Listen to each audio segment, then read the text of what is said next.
6 Southern African liberation movements convened in Johannesburg this Sunday to seek ways of deepening and aligning their political parties to changing global geopolitics.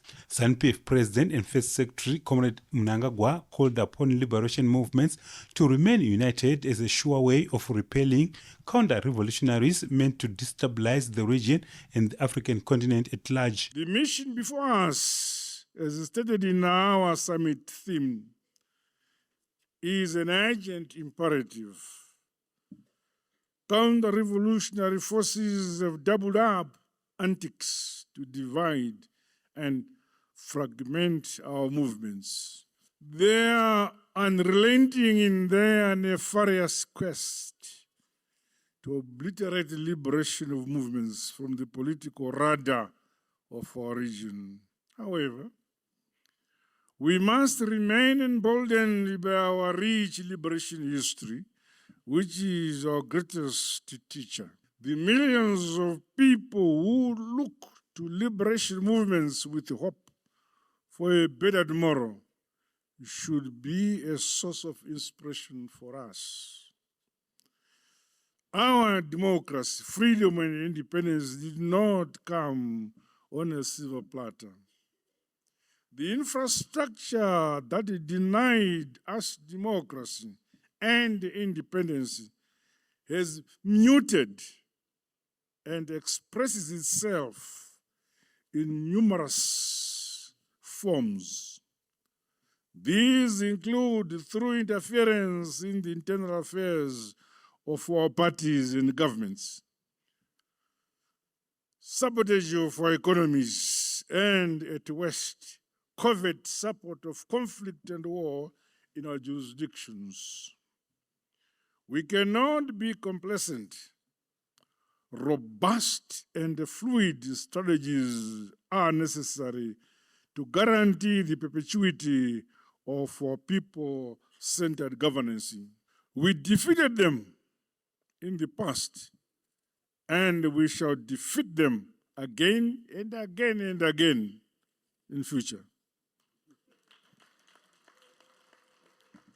Through our unity and unbreakable solidarity, victory is and shall remain certain. Comrade Mnangagwa, who is also SADC chairperson, said liberation movements are the only dependable institutions to deliver on people's socio-economic aspirations. ZANU-PF is appreciative of the support, solidarity, and unequivocal calls from sister liberation movements towards the unconditional lifting of illegal sanctions imposed on Zimbabwe. The responsibility and the duty to build brighter and more prosperous countries for the next generation lies with us, liberation movements. Let us therefore bravely and unapologetically reassert and recommit ourselves to defending our founding values, defending our independence, our sovereignty, our freedom and our democracy and our equality without apology. Other regional leaders highlighted that the summit presents an opportunity to revive Pan-African ideals of unity, non-aggression, peaceful coexistence, and South-to-South cooperation. We must remain vigilant in defending and safeguarding the significant gains we have made through the sacrifice of our countless heroes and heroines of our struggle.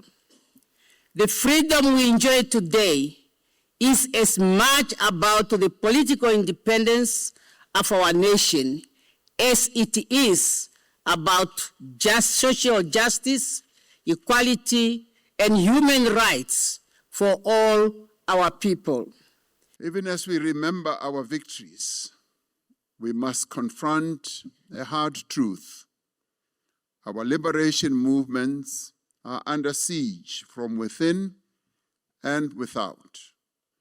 Most of our movements are having to contend with declining electoral support, shifting demographics, frustrated young people in our various countries, economic inequality, and foreign interference.